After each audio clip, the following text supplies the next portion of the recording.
साली काँग्रेसच्या अधिवेशनामध्ये प्रथम रवींद्रनाथ टागोर यांनी वंदे मातरमचं गान केलं. संघाच्या शिबिरात नव्हतं वंदे मातरम, काँग्रेसने केलंय. आणि इन्किलाब झिंदाबाद आणि वंदे मातरम ही दोन महाकाव्य आहेत. त्यांना माहीत नसेल तर मी सांगतो. त्यातलं फक्त वंदे मातरम हा याचीच गर्जना करत क्रांतिकारक फासावर गेले. 6 कडवी म्हणत नाही गेले.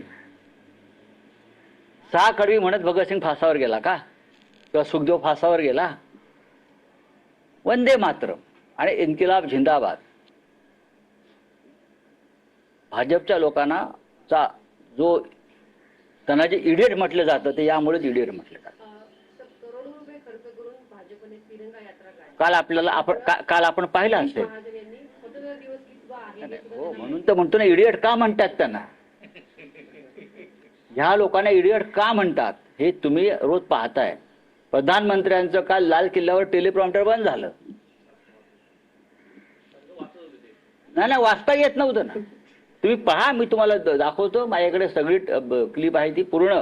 त्यांचं टेलिप्रॉम्प्टर बंद झाल्यावर जो प्रधानमंत्री जो राष्ट्राला उद्देशून स्वातंत्र्य दिनी भाषण करतो आहे, तो अडखळतो, लटपटतो, घाम फुटतो, त्याच्याविषयी तुम्ही काय म्हणाल मला सांगा जरा. ज्या मंत्र्याला कितवा स्वातंत्र्य दिन हे विचारावं लागतं त्यांचा स्वातंत्र्याशी काय संबंध आहे? चंपतराय ना, नाशिकचे, काय जरा, हा चंपतराय आहेत ते. कोणाच्या?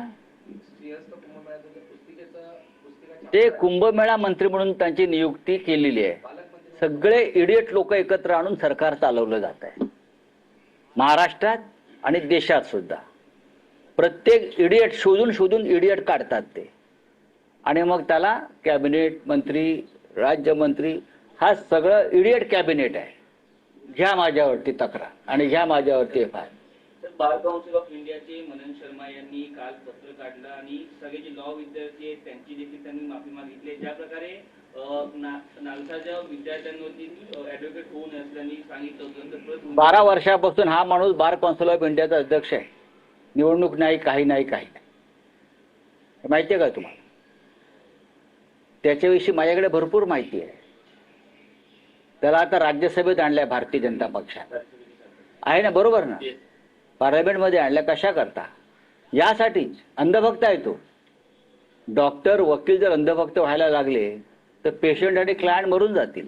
देशात गोंधळाची परिस्थिती आहे, घोटाळे वाढलेत असं बाबा रामदेव म्हणतात. याचा अर्थ बाबाला हवा बदलत आहे हे कळत आहे. कळलंय आता, सरकार बदलत आहे करा. याचा अर्थ बाबाला बरोबर कळतं की आता हवा बदलते, सरकार बदलते, पातांजेरीवर रेड पडू शकतात पुढल्या सरकारमध्ये. त्याच्यामुळे बाबा सावध झालेला आहे. काँग्रेसमध्ये घेण्यासाठी सोनिया गांधी तयार होत्या असा पृथ्वीराज चव्हाण यांनी दावा केलेला आहे. परंतु मनमोहन सिंग पक्षांतराच्या विरोधामध्ये होते अशा प्रकारे.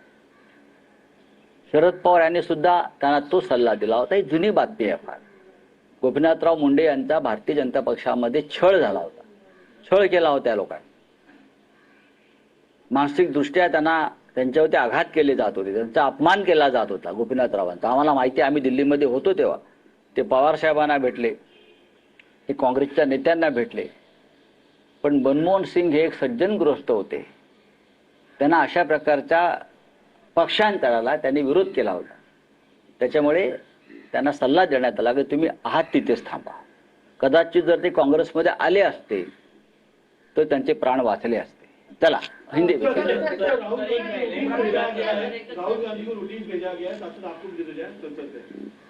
क्यों भेजा है नोटिस आपको मालूम है? उसने किसी को इडियट कहा, इडियट।